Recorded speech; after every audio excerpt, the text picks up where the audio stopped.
Hello বন্ধুরা, ফোনের dial প্যাডে নিজের গার্লফ্রেন্ডের ছবি নাহলে যে কারো ছবি কিন্তু আপনি সেভ করতে পারবেন।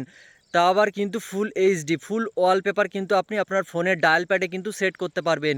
সবাই কিন্তু অবাক হয়ে যাবে, সবাই কিন্তু আপনার সাথে শিখতে চাইবে যে আমাকেও শিখিয়ে দাও কিভাবে এটা সেট করব। তো আজকের এই ভিডিওতে আমি আপনাদেরকে অসাধারণ একটা কাজ শেখাবো যে ফোনের ডায়াল প্যাডে কীভাবে আপনারা নিজের গার্লফ্রেন্ডের ছবি নাহলে যে কারো ছবি কিন্তু খুব সহজে সেট করতে পারবেন। তো চলুন আর বেশি কথা না বলে আমি ভিডিওটি শুরু করতে যাচ্ছি। আর ভিডিওটি শুরু করার আগে আপনাদের কাছে ছোট্ট একটি রিকোয়েস্ট যে এরকম ইনফরমেটিভ ভিডিও পাওয়ার জন্য অবশ্যই ভিডিওটাকে একটা লাইক করে আমার ফেসবুক পেজটিকে ফলো করবেন। আর যারা ইউটিউব থেকে দেখছেন অবশ্যই আমার ইউটিউব চ্যানেলটিকে সাবস্ক্রাইব করে ভিডিওটাকে বেশি বেশি করে বন্ধুদের কাছে শেয়ার করবেন। তো চলুন আর বেশি কথা না বলে আমি চলে যাচ্ছি আমার মোবাইল স্ক্রিনে। হ্যালো ভিউয়ার, সো আমি আমার মোবাইল স্ক্রিনে চলে এসেছি। তো আপনারা আপনাদের গার্লফ্রেন্ডের ছবি নাহলে যে কারোর ছবি কিভাবে আপনারা ডায়াল প্যাডে সেট করবেন। তো প্রথমে যেটি করতে হবে আপনাদেরকে, আপনাদের ফোনে প্লে স্টোরটিকে ওপেন করবেন। তো আমি আমার ফোনের প্লে স্টোরটিকে ওপেন করে নিয়েছি। তো এখন এখানে সার্চ বারে ক্লিক করব, ক্লিক করে আপনাদেরকে ছোট্ট একটা অ্যাপস ডাউনলোড করতে হবে। অ্যাপসটার নাম হচ্ছে ডিইএসআই ডিজাইনার টুলস। অ্যাপসটার নাম হচ্ছে ডিজাইনার, নামটা দেখে নিন ভালো করে, ডিইএসআই জিএনইআর ডিজাইনার টুলস বলে। তো এই অ্যাপসটা আপনারা ডাউনলোড করে ইনস্টল করে নেবেন। অ্যাপসটা হচ্ছে নিচে যে অ্যাপসটা আছে দেখে নিন ভালো করে, ডিজাইনার টুলস প্রো বলে লেখা আছে নিচের যে অ্যাপসটা। তো এই অ্যাপসটাকে আপনারা ডাউনলোড করে ইনস্টল করে নেবেন, করার পর এটিকে ওপেন করবেন।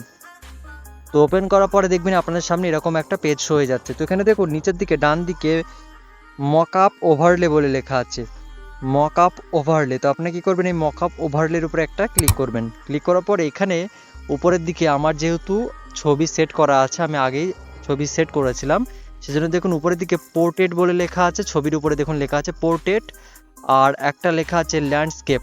তো আপনাদের পছন্দ অনুযায়ী আপনারা ল্যান্ডস্কেপ থেকে করতে পারেন। তো পোর্ট্রেট আপনারা কী করবেন, এই পোর্ট্রেট বলে যেটা লেখা আছে পোর্ট্রেটের উপর একটা ক্লিক করবেন। ক্লিক করার পরে আপনার গ্যালারির ভিতরে চলে যাবে। তো আমি আমার গ্যালারির ভিতরে চলে এসেছি। তো এখানে ডান, গ্যালারি থেকে আপনি আপনার হচ্ছে গার্লফ্রেন্ডের ছবি না হলে বয়ফ্রেন্ডের ছবি, যার ছবি আপনি সেট করতে চান তার ছবিটাকে এখান থেকে সিলেক্ট করে নেবেন। এরপর এখানে ডান বাটনে ক্লিক করবেন। ক্লিক করার পরে তার ছবিটা কিন্তু দেখুন এখানে কিন্তু চলে এসেছে। তো এখন এই যে উপরে মকআপ ওভারলে এই অপশানটাকে আপনাদেরকে অন করতে হবে, এই সেটিংসটাকে আপনাদেরকে অন করতে হবে। তো আমি আমার ফোনে এই সেটিংসটিকে অন করে দিচ্ছি। দেখুন আমি আমার ফোনে এই সেটিংসটিকে অন করে দিয়েছি। অন করার পরে এখন আমি চলে যাচ্ছি ব্যাকে আসার পরে এখানে আমার ডায়াল প্যাডে চলে এসেছি। দেখুন আমি আমার ফোনের ডায়াল প্যাডে চলে এসেছি। দেখুন আমার ডায়াল প্যাডে কিন্তু আমার ছবিটা কিন্তু শো করছে। দেখুন দেখতে কিন্তু অ্যামাজিং লাগছে, অসাধারণ লাগছে, দেখতে কিন্তু চমৎকার লাগছে। সো আপনি যখন আপনার গার্লফ্রেন্ডের ছবি নাহলে আপনার বয়ফ্রেন্ডের ছবি, যে কারোর ছবি আপনি যখন আপনার ফোনের ডায়াল প্যাড এরকমভাবে সেট করবেন, মানে সবাই কিন্তু অবাক হয়ে যাবে, সবাই কিন্তু আপনার সাথে কিন্তু জানতে চাইবে যে এটা আপনি কিভাবে সেট করলেন। তো এভাবে কিন্তু খুব সহজে আপনারা আপনাদের ফোনের ডায়াল প্যাডে কিন্তু গার্লফ্রেন্ডের ছবি নাহলে যে কারোর ছবিকে কিন্তু সেট করতে পারবেন। হ্যালো ভিউয়ার্স, আমি কিন্তু শুরু থেকে শেষ পর্যন্ত আপনাদের খুব সহজভাবে দেখিয়ে দিলাম যে ফোনের ডায়াল প্যাডে কীভাবে আপনারা নিজের গার্লফ্রেন্ডের ছবি নাহলে যে কারো ছবি কিন্তু খুব সহজে সেট করতে পারবেন।